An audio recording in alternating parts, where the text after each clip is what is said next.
mae ydw I, a dwi eisiau helpu chi gydag uned 3. I want to help you with Unit 3. In Unit 2, we learned how to talk about our likes and dislikes. To like, hoffi, lico. Dwi'n hoffi siocled. Dwi'n lico pizza. Dwi ddim yn hoffi curry. Dwi ddim yn lico caws. In Unit 3, you'll be learning how to express a desire by using isie, to want. Remember, when using isie, to want, we never use yn. Gwrandewch and repeat. Dwi eisiau paned. Dwi eisiau car newydd. Now, I'll give you a word and you put it in a sentence. Barod? 1, 2, 3. Bisgedi. Dwi eisiau bisgedi. Darllen.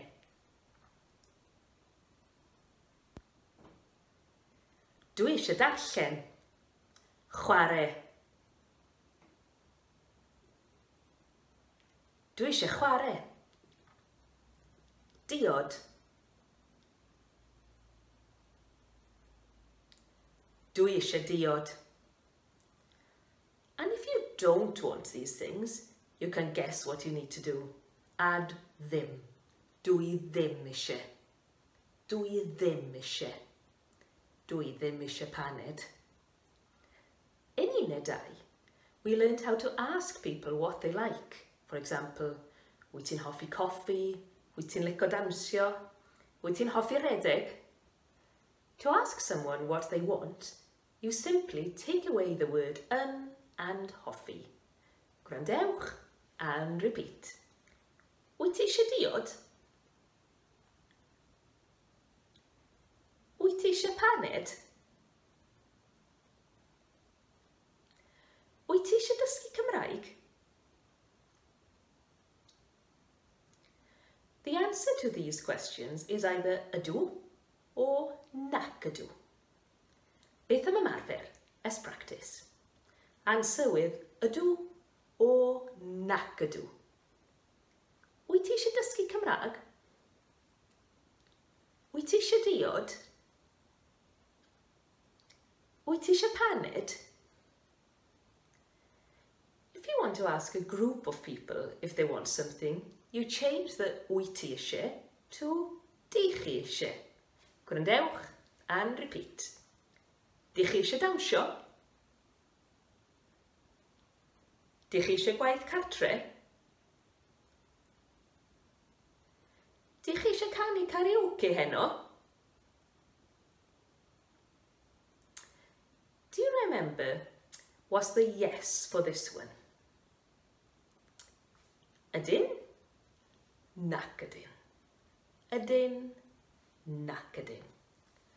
The third person singular of bored, to be, is introduced in Unit 3. To speak in the third person, if you want to say that someone else wants something, like my friend Sarah, we use mai at the beginning of the sentence. Gwrandewch. Dwi eisiau coffi. Mae Dafydd eisiau coffi. Dwi eisiau coffi. Mae Sarah eisiau coffi. But if you want to say that both of us want coffee, we want coffee, you say, di ni eisiau coffi. Di ni eisiau coffi. Gwrandewch and repeat. Di ni eisiau dawnsio. Di ni eisiau gweithio. Di ni eisiau dysgu Cymraeg. If you look at tudalen 27, you'll see a list of the colours in Gymraeg. Let's practice. Gwyn. Gwyrdd. Glas. Porffor. Coch. Pink. Oren.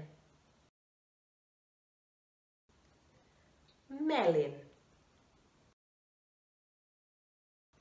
Llwyd. Brown. Du. Da iawn.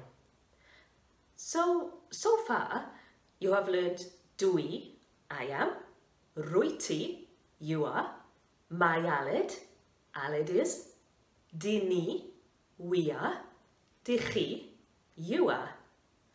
I hope that overview helped you a little with Unit 3.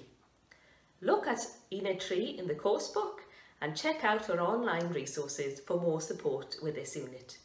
Pob hwyl!